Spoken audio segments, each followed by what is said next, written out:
Um dos primeiros vídeos aqui do Teletroscópio foi uma análise sobre a estreia do CNN Tonight na CNN Brasil no dia 13 de julho. Vale a pena, em pouco tempo, a gente voltar a falar desse programa, porque a equipe soube analisar as críticas, levá-las para o terceiro programa exibido na quarta-feira da primeira semana e ocorreram ajustes de formato, de conteúdo e de linguagem do programa.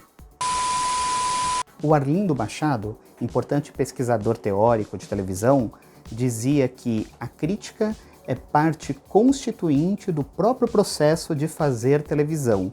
E é muito interessante que o CNN Tonight abordou como tema principal a crítica na sua terceira edição do programa e a partir da terceira edição já implementou uma série de mudanças ali que valem a pena a gente comentar.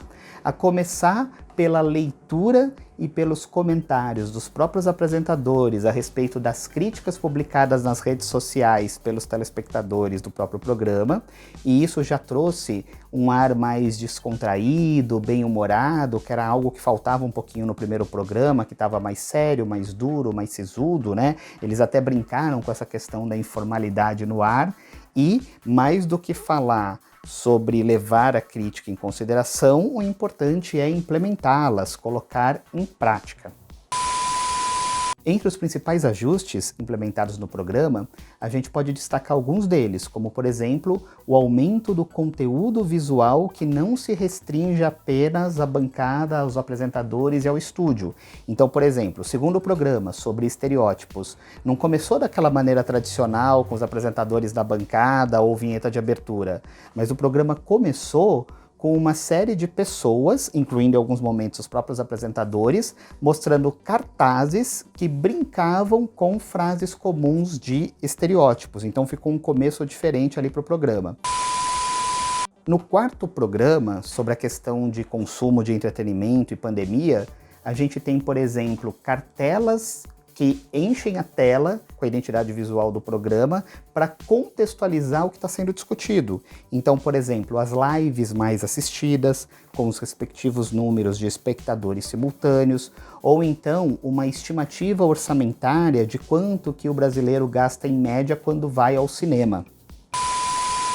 Também é importante destacar, entre os ajustes no formato do programa, a mudança na disposição da bancada.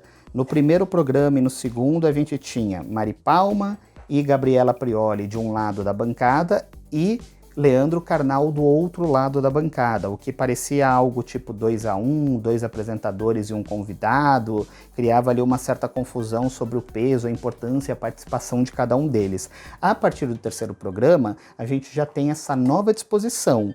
A Mari Palma fica mais afastada da Gabriela Prioli, ela vai para o centro da mesa como apresentadora e fica numa distância praticamente idêntica, tanto do Leandro Carnal quanto da Gabriela Prioli. Outra inovação importante ali do programa, quebrar aquele formato mais frio de entrevistas com trechos pré-selecionados e editados que entravam em alguns momentos do programa. A partir da terceira edição, a gente passou a ter um conteúdo ali mais quente. Por exemplo, no terceiro programa, houve o primeiro convidado da atração, que foi o Rafinha Bastos, justamente no programa sobre críticas. Então ali, no momento de gravação do programa, a gente teve uma conversa quente em tempo real com o convidado interagindo com os 3 apresentadores. Já no quarto programa, não houve a necessidade de levar o convidado ao estúdio, mas a participação do DJ Alok pelo telão também foi uma participação mais quente. A gente sabia e conseguia identificar que aquela conversa do Alok com os 3 apresentadores, ela também aconteceu em tempo real no momento de gravação do programa, e a gente via isso no telão, na postura, na virada de corpo ali dos apresentadores interagindo com a tela, nos conteúdos de perguntas, respostas e comentários. Então, esses ajustes deixaram o programa mais quente e mais dinâmico. Parabéns às equipes da CNN Brasil, do CNN Tonight, porque souberam ler, ouvir e discutir as críticas de internautas, espectadores e tiveram agilidade para implementar as mudanças no programa ainda na primeira semana de exibição. Tudo isso me lembra aquela famosa frase atribuída ao Walter Clark, que foi um importante executivo de televisão, quando ele afirmava que, em televisão, é mais importante errar depressa do que acertar devagar.